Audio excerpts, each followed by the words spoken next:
Hello friends, welcome to my YouTube channel. So today we will start the first chapter of Cordova Science book from class 8, that is a crop production and management. ठीक है, crop होती है फसल जो हम खाते हैं, fruits हो गया या सेरियल्स हो गया, अनाज हो गया ना, तो उनका प्रोडक्शन कैसे होता है और उनका मैनेजमेंट कैसे होता है, तो उसको बहुत डिटेल में हम चैप्टर में पढ़ने वाले हैं. बहुत इंटरेस्टिंग भी है. So let's start. Food is one of the basic necessities of the life for all the living organism. ये तो हमें पता है, जितने भी लिविंग ऑर्गेनिजम्स हैं उनके लिए जो फूड है वो एक बेसिक नीड है ना, जिंदा रहने के लिए. Food provides energy for carrying out all body functions such as the digestion, respiration and excretion. और फूड से क्या मिलती है? एनर्जी, जिससे वेरियस बॉडी फंक्शंस होते हैं. डाइजेशन आपको पता है, जो आप फूड खाते हो वो डाइजेस्ट होकर आपकी बॉडी में लगता है. रेस्पिरेशन, जो आप सांस लेते हो, ऑक्सीजन कार्बन डाइऑक्साइड का जो प्रोसेस है. एंड द एक्सक्रीशन, जो भी वेस्ट प्रोडक्शन हुआ है बॉडी के अंदर उसको बॉडी से बाहर निकालना, इज कॉल्ड अ एक्सक्रीशन. तो इन सब के लिए एनर्जी फूड से आती है. Food is required for the growth, development and the body repair. Growth के लिए काम आता है फूड, आपके बॉडी को डेवलप करने के लिए, बॉडी ऑर्गन्स को, और जो बॉडी के जो पार्ट्स है जो टाइम टू टाइम क्या होते रहते हैं, ख़त्म होते रहते हैं, उनकी रिपेयर भी होती है. कोई डैमेज हो गया तो रिपेयर भी हो गया. It also protect the body against the diseases, और इससे डिजीजेस से भी हमें प्रोटेक्शन मिलती है. Among all the living organisms only green plants make their own food. इतने सारे लिविंग ऑर्गेनिजम्स हैं जो हमने क्लास 7 में पढ़े थे, बट जो ओनली ग्रीन प्लांट्स है जिनमें क्लोरोफिल प्रेजेंट होता है वही अपना जो खाना है वो अपने आप बनाते हैं. Animals and the human beings depend on plants and other animals for their food. अब जो एनिमल है, ह्यूमन बींग है, जिनको जो खाना अपने आप नहीं बनाते तो वो दूसरों पे डिपेंड होते हैं. किस पे डिपेंड होते हैं? या तो प्लांट्स खाते हैं वो, या दूसरे एनिमल्स को खाते हैं. We get our food from plants and animals. और अगर ह्यूमन बींग्स की बात करी जाए तो प्लांट्स खाते हैं, वेजिटेबल फ्रूट्स हो गया, और जो नॉन वेजिटेरियंस है वो एनिमल्स खाते हैं. In order to provide food for the large population, proper management and the distribution of the food is necessary. अब पॉपुलेशन इतनी ज़्यादा है हमारे यहाँ, तो उसके लिए अगर फूड प्रोवाइड कराना है सबके लिए तो प्रॉपर मैनेजमेंट भी तो चाहिए. ग्रो होगा, संभाला जाएगा ताकि ख़राब ना हो, फिर पहुँचाना, तो मैनेजमेंट चाहिए और डिस्ट्रीब्यूशन चाहिए of the food is necessary. Till 10,000 BCE, the nomadic people wandered from place to place in search of food and shelter. Nomadic होते हैं जो अपनी उनकी कोई फिक्स जगह नहीं होती रहने की, वो मूव करते रहते हैं अकॉर्डिंग टू देयर नीड्स. तो नोमैडिक होते हैं, जैसे हम बंजारे बोल देते हैं. तो 10,000 BC तक तो जो नोमैडिक पीपल थे वो इधर उधर घूमते रहते थे in search of food and shelter. They ate, वो क्या खाते थे? Fruits and raw vegetables of forest plants and hunted animals for food. या तो वो रॉ वेजिटेबल्स खाते थे, प्लांट्स खाते थे जो कि फॉरेस्ट में प्रेजेंट होते थे, या एनिमल्स को हंट करके मार के खाते थे फूड के लिए. Later people learn farming and cultivated wheat, rice and other food crops. बाद में क्या किया लोगों ने कि फार्मिंग करनी शुरू करी, उगाना शुरू किया फसलों को, जैसे कि हमारी व्हीट हो गई, राइस आ गई, और other food crops. They also domesticated animals to meet their food requirements. उन्होंने जो एनिमल्स हैं उनको पालना शुरू कर दिया अपनी फूड रिक्वायरमेंट्स के लिए. And did hard physical work. This marked a new era. इससे तो बहुत चीज़ें बदल गई, न्यू एरा आ गया in the history of humans. From good gathers, मतलब कि रोज रोज फूड गैदर्स हैं, रोज रोज आप खाना गैदर करते हो. दे turned into food producers. Food बनाने लग गए वो. फूड गैदर से कहाँ से कन्वर्ट हो गए? फूड प्रोड्यूसर्स में. ठीक है, ये तो बेसिक चीज़ है कि कैसे हमारा एग्रीकल्चर जो सिस्टम है वो आया, क्यों आया, क्या नीड थी. Now, what is agriculture? Agriculture is an applied science that deals with the mass production of crop, plants and animals useful to human beings. तो एग्रीकल्चर में क्या आता है? ये भी एक साइंस है जो किससे डील करती है? Mass production. मास प्रोडक्शन होता है बहुत ज़्यादा क्वांटिटी में प्रोडक्शन करना, क्रॉप प्लांट्स का, फसलों का और एनिमल्स का, जो कि ह्यूमन बींग्स के लिए यूजफुल है. बिसाइड क्रॉप प्रोडक्शन के अलावा सेवरल अदर रिलेटेड एक्टिविटीज़, और भी अदर एक्टिविटीज़ होती हैं एग्रीकल्चर में, लाइक पोल्ट्री. पोल्ट्री होती है, जो जैसे ये चिकन्स वगैरह के लिए हैंड जो पालते हैं, उनके जो फार्म्स होते हैं, that are called poultry. Fishing and the sericulture. Sericulture क्या पढ़ा था हमने? सिल्क प्रोवाइड करने के लिए, सिल्क वॉर्म की केयर करना और उसको ग्रो कराने को क्या बोलते हैं? Sericulture. Come with in the scope of agriculture. तो ये सारी चीज़ें जो नीडफुल है वो सारी सारी एग्रीकल्चर में आ गई. The population of India is increasing very rapidly. अब इंडिया की पॉपुलेशन तो बढ़ रही है. To fulfil the food requirement of such a large population, increase production, proper management and the distribution of food is necessary. तो इस large population के food की रिक्वायरमेंट को पूरी करने के लिए प्रोडक्शन बढ़ा है और प्रॉपर मैनेजमेंट और डिस्ट्रीब्यूशन हुआ है फूड का, जो कि ज़रूरी है. ठीक है ना. Crops and cropping patterns. Crops क्या होती हैं और उनके क्या पैटर्न्स हैं, कब उगती हैं, कैसी होती हैं? The plants of the same kind grown at one place on a large scale are called a crop. तो बहुत बड़े फार्म पे, बहुत बड़े एरिया में जब एक ही तरीके की कोई भी फसल, कोई भी क्रॉप ग्रो करती है, उसको बोल देते हैं हम क्रॉप. तो फसल का ग्रो करना एक ही तरीके की, जैसे वीट उगा रहे हैं बहुत लार्ज एरिया पे, तो वीट ही है. राइस है तो राइस ही है, तो उसको बोल दे कि वो वीट की क्रॉप है. For example, crop of wheat means that all the plants grown in the field are of wheat. तो अगर हम बोलते हैं कि ये वीट की क्रॉप है, इट मीन्स जो आपको फील्ड दिख रहा है उस पे सारे जो प्लांट्स हैं वो वीट के हैं. The product of cultivated plant is called the crop produce. अब जो हमने प्लांट उगाया है उसका प्रोडक्ट, मतलब उसका क्या रिजल्ट मिला, कौन सी क्रॉप मिली है, उसको बोलते हैं क्रॉप प्रोड्यूस. ठीक है. Now some crop plants grown in India cereals हैं. Wheat, rice, maize, bajra, barley, ये तो अनाज होता है. पल्सेस हो गया, ग्राम, पी, बीन, मूंग, ये जो सारी दालें होती हैं. वेजिटेबल्स होगी, कैबेज, कॉलीफ्लावर, ब्रिंजल. फ्रूट्स हैं, mango, apple, pear, guava. Spices, cardamom, black pepper, है ना, मसाले हो गए. फाइबर, कौन सी क्रॉप्स होती हैं? Cotton, jute, hemp. Plantation crop, tea, coffee, rubber, coconut. Sugar की क्रॉप्स हैं, sugar cane, sugar beet. Oil की क्रॉप्स हैं, ग्राउंडनट, मस्टर्ड, कैस्टर, ये सारे ऑयल गिविंग प्लांट्स हैं. मेडिसिनल क्रॉप्स हैं, tulsi, asparagus and the neem. Timber, जिससे लकड़ी मिलती है, that is a teak, shisham, pine. तो ये सारे क्या है? टाइप ऑफ क्रॉप्स हैं. और एक क्या प्रोड्यूस करते हैं. टिम्बर की बात है तो उसमें क्या हो रहा है? टीक ग्रो कर रही है, शीशम ग्रो कर रही है, या पाइन. अगर शुगर क्रॉप्स हैं तो उसमें क्या क्या आता है? शुगर केन और शुगर बीट आता है. ठीक है. तो ये these are the crop produce. Now come to the horticulture. Horticulture किससे मिलके बना है? Hortus means garden and the culture means cultivation, मतलब उगाना. So, horticulture is a branch of agriculture that deals with the production of vegetables, fruits and ornamental plants. तो horticulture agriculture की एक branch है जिसमें only vegetables, fruit और जो ornamental plants हैं उनको grow किया जाता है. It is similar to the agriculture but it is usually carried on a small scale. अब vegetable fruits और जो ornament है वो तो small scale पे grow करते हैं, तो agriculture में तो बहुत large scale पे करते हैं.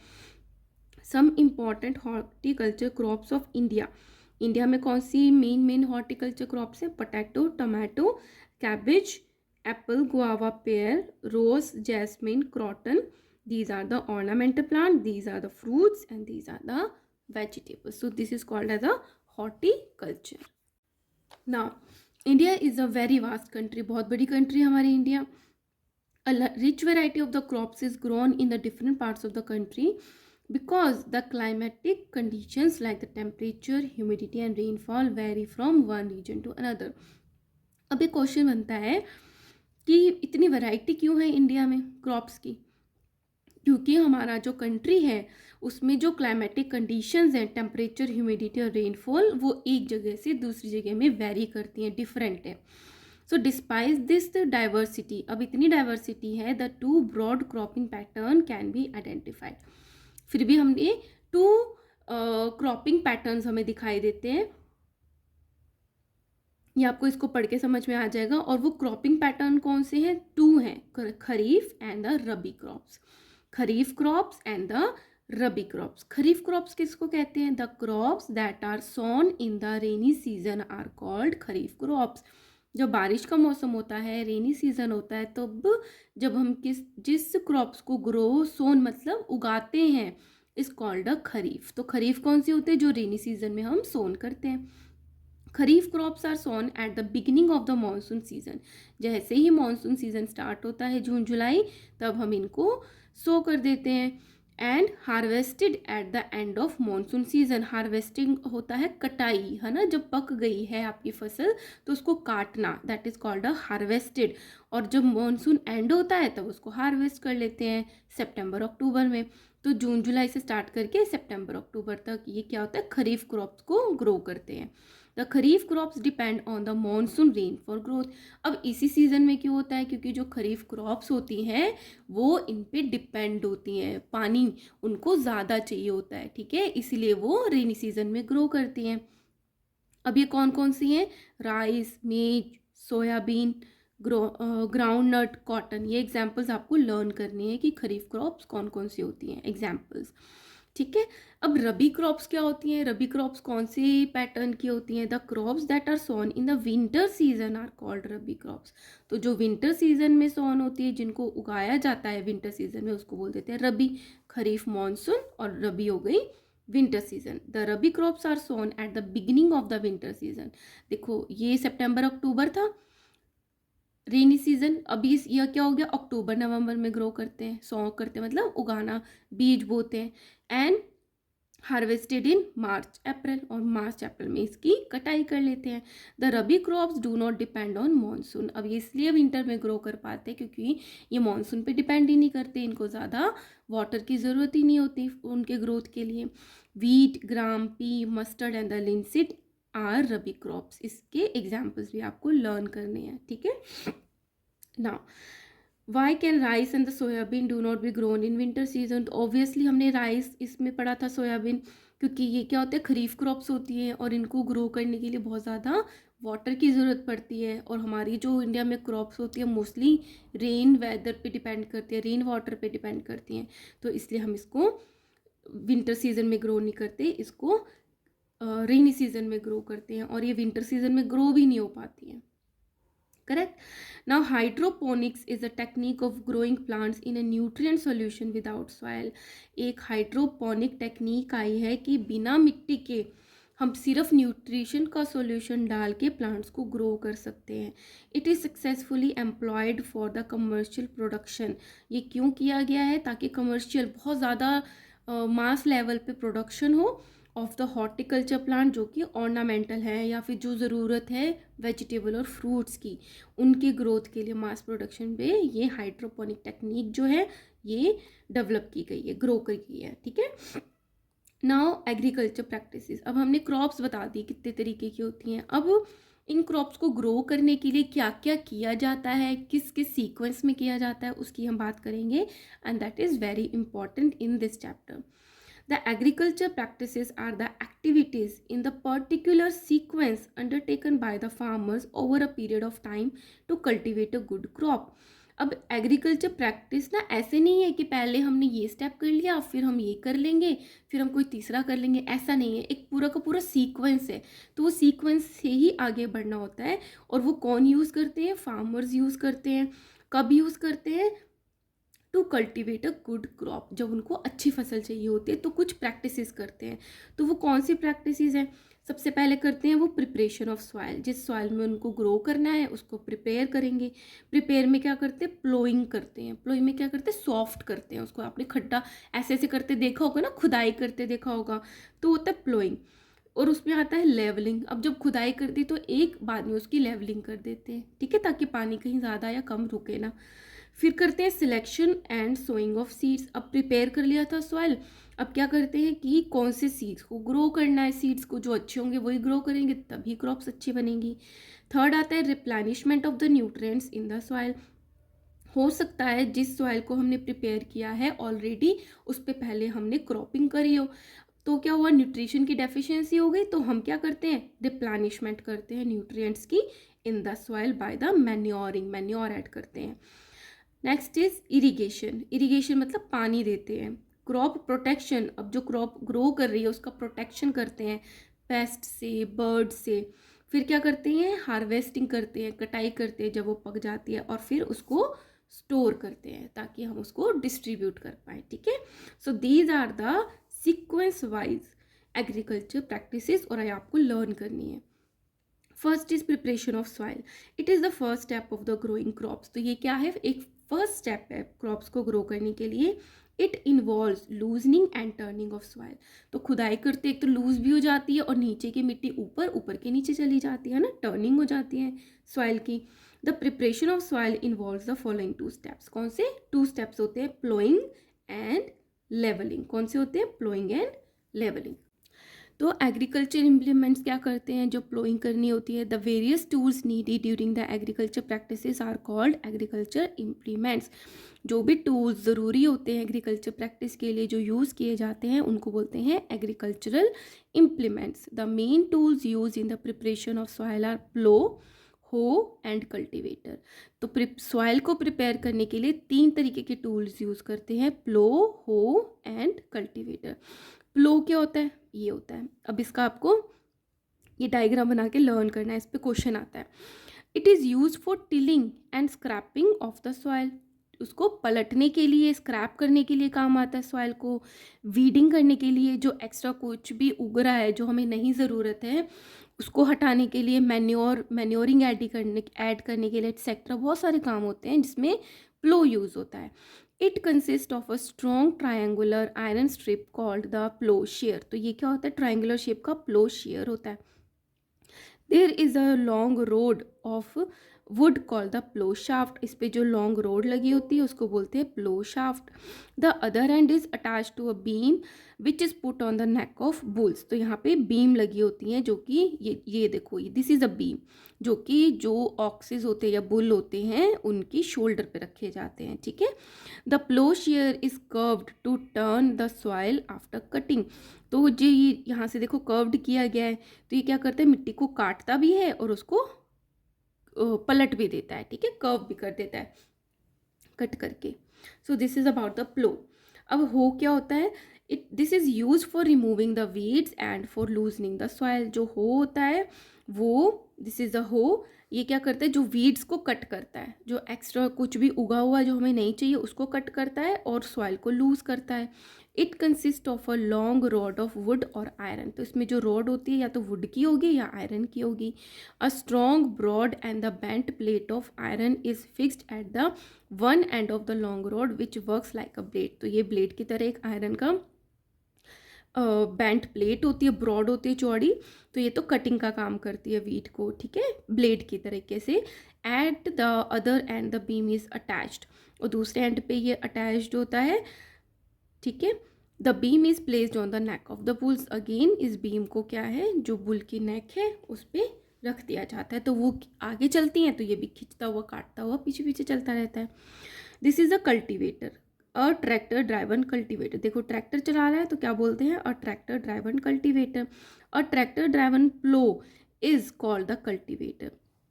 ये तो था जो हाथ से करते हैं, अगर वो उसको ट्रैक्टर ड्राइवन है तो वो उसको बोलते थे cultivator. The use of cultivator saves both time and labour. Time भी बचाता है, देखो एक बार में कितनी सारी जगह पे प्लोइंग हो रही है, और क्या बचाता है, लेबर, बिना बात थकते भी नहीं है ना। तो ट्रैक्टर ड्राइवन कल्टीवेटर प्लो ही होता है जो कि ट्रैक्टर करता है। अब प्लोइंग में क्या होता है, जब इनको करते हैं, the process of loosening and the turning of soil is called ploughing और टिलिंग। अब मिट्टी रखी रहती है तो वो कैसी हो जाती है, हार्ड हो जाती है, लेकिन जब हमने उसमें कुछ उगाना है तो उसमें क्या किया जाता है, उसको लूज किया जाता है और टर्न की जाती है सॉइल को, नीचे की ऊपर, ऊपर की नीचे, उसको बोलते हैं प्लोइंग और tilling. This is done by using a plough, और इसको किससे किया जाता है, प्लो से, विच इज़ इधर drawn by a pair of bull, या तो उसको पेयर ऑफ बुल्स करते हैं, और या फिर ड्राइवन बाय अ ट्रैक्टर, ठीक है। अब बात करते हैं कि लूजनिंग कर तो रहे हैं लेकिन क्यों कर रहे हैं, क्या इंपॉर्टेंस है।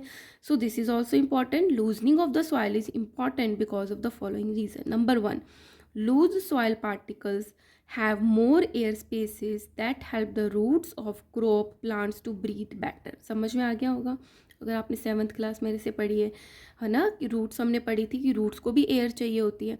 अब जब लूज़ कर देते हैं सॉइल तो उसके सॉइल पार्टिकल्स के बीच में एयर ट्रैप हो जाती है, तो जो रूट्स हैं वो अच्छे से ब्रीथ कर पाती है, तो ग्रो कर पाती हैं।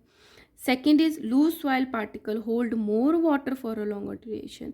जब लूज पार्टिकल है उसमें हमने पानी दिया है तो लंबे टाइम तक उसमें पानी जो है वो रुका रहता है। This help the root to absorb more water. कहीं तो पानी बह के चला गया तो कितना एब्जॉर्ब कर पाएंगी, और कहीं पानी वहीं रुका हुआ है थोड़ी देर के लिए तो एब्जॉर्ब को करने को टाइम मिल जाएगा ना रूट्स को। तो यही वो बात है। Third is loose soil help the roots to penetrate deep through the layer of soil. अब लूज सॉइल है तो जो रूट्स है वो नीचे की तरफ पेनिट्रेट करके और ज़्यादा अंदर की तरफ चली जाती हैं। This helps to fix the plant more firmly, और जिससे प्लांट जो है वो स्ट्रांगली अपनी प्लेस पे फिक्स हो जाता है। Fourth is loose soil make the manure and fertiliser more easily.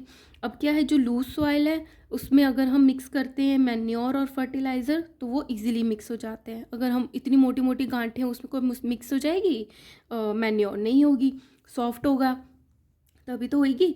Fifth is it helps to remove the weeds from the field. अब जब प्लोइंग करते हैं उसमें जो वीड्स है वो भी रिमूव हो जाती हैं। Sixth is loose soil promote the growth of useful soil microbes. अब जो माइक्रोब्स हैं उनको भी तो ग्रो करने के लिए ह्यूमस और एयर चाहिए, तो क्या होता है जो माइक्रोब्स हैं वो भी ग्रो करते हैं जब हम लूज नहीं करते हैं। The microbes have to add humus in the soil. और माइक्रोब्स किस तरीके से ह्यूमस को ऐड करती है कमेंट बॉक्स में ज़रूर बताना, आपने पढ़ा हुआ है। Seventh is while turning the soil during ploughing nutrient rich soil is brought up from lower level of the soil so the plants can use these nutrient. और जब टर्निंग करते हैं तो नीचे की लेयर में जो भी न्यूट्रिएंट्स होते हैं वो ऊपर आ जाते हैं और प्लांट्स उसको यूज़ कर लेते हैं। ठीक है, now do you know earthworm live in soil, ये तो पता ही है हमको। They turn and loose in the soil, ये भी करते हैं, वो टर्न भी करते रहते हैं और सॉइल को लूज भी करते हैं। Their burrowing action create channels through which plant roots penetrate the soil more easily. अब ये क्या है, बीच में बरो बनाते रहते हैं सॉइल के अंदर, तो रूट्स को पेनिट्रेट करने के लिए स्पेस मिल जाती है। So earthworms are called farmers friend, इसलिए जो अर्थवॉर्म्स हैं उनको फार्मर्स का फ्रेंड भी बोलते हैं। लेवलिंग, एक तो हमने कर दिया प्लोइंग, फिर आता है levelling. After ploughing the ploughed land is levelled and pressed lightly with the help of wooden plank और आयरन लेवलर। अब ये प्लैंक है फ्लैट, या तो वुडन का बना हुआ है या आयरन का बना हुआ है, तो जो हमने प्लो कर दिया तो क्या हो गया, वो ऊपर नीचे हो गया, फिर उसको हल्के से लेवलिंग कर दी जाती है। ठीक है, lightly. A leveller can be driven by the animals or by a tractor in the field. अब इसको कौन कैरी करता है, कौन खींचता है, या तो एनिमल्स या tractor. So levelling is done for the following reason. अब हमने लेवलिंग क्यों करी है उसका भी एक रीजन है। क्या क्या है, द प्लॉट फील्ड में have a big pieces of soil called the crumbs which need to be crushed. अब हमने अगर पलट दिया तो मे बी उसमें बड़े बड़े पीसीज सॉइल्स के रह गए हों, तो क्या करते हैं, इनको क्रश करने के लिए ये लेवलिंग की जाती है। Second is levelling prevent soil erosion, soil erosion को भी प्रिवेंट करता है। The levelled soil is not blown by wind or drained by water. जब थोड़ा सा हमने दबा दिया तो हवा चलेगी तेज़ तो भी नहीं उड़ेंगी और पानी के साथ भी नहीं बह के जाएगा, थोड़ा लूज रहेगा तो हो सकता है ना ये possibilities. Third, levelling also help in the uniform distribution of water and the manure. और लेवलिंग से थोड़ा सा यूनिफॉर्म डिस्ट्रीब्यूशन हो जाता है पानी का भी और मैन्योर का भी। ठीक है, ना levelling also help in the uniform, ये तो कर लिया हमने। Sometimes manure is added to the soil before ploughing, this helps in proper mixing of the soil with the manure. कई बार क्या होता है कि प्लोइंग से पहले ही मैन्योर को ऐड कर देते हैं ताकि जब प्लोइंग करें तो अच्छे से मिक्स हो जाए सॉइल में। Some fertiliser are also added before the sowing of seed, fertilisers भी ऐड कर देते हैं सीड को सो करने से पहले। And some are added later, और कुछ बाद में ऐड करते हैं। Let's do MCQs. The first is the crops that are sown in the rainy season are called, जो रेनी सीजन में ग्रो होते हैं उनको क्या बोल देते हैं हम, खरीफ क्रॉप्स बोलते हैं। Which of the following is not a rabi crop, rabi crop होती हैं जो विंटर में ग्रो होती हैं, wheat, potato, rice and mustard. तो राइस इंपॉर्टेंट है याद करने के लिए क्योंकि इसको बहुत ज़्यादा पानी चाहिए होता है, तो ये तो रेनी सीजन में होता है, तो ये रबी क्रॉप नहीं हुआ, ये खरीफ क्रॉप है। The process of loosening and the turning of soil is called, तो सॉइल को टर्न और लूज करने को क्या बोल देते हैं हम, प्लोइंग बोल देते हैं। Which one is use to level the plot land, plot हमने कर दिया, उसको लेवल करने के लिए क्या चाहिए होता है, हमें लेवलर चाहिए होता है। Which among this is a plantation crop, plantation crop कौन सी है, टी, कॉफ़ी, रबर और all of this, answer is all of this. ठीक है, नेक्स्ट वीडियो में मैं आपको डालूंगी selection and the sowing of seeds, किस तरीके से सिलेक्ट किए जाते हैं और उनको सो किया जाता है सीड्स को। Okay guys, so take care, and if you like my videos, kindly like, share and subscribe. Thank you.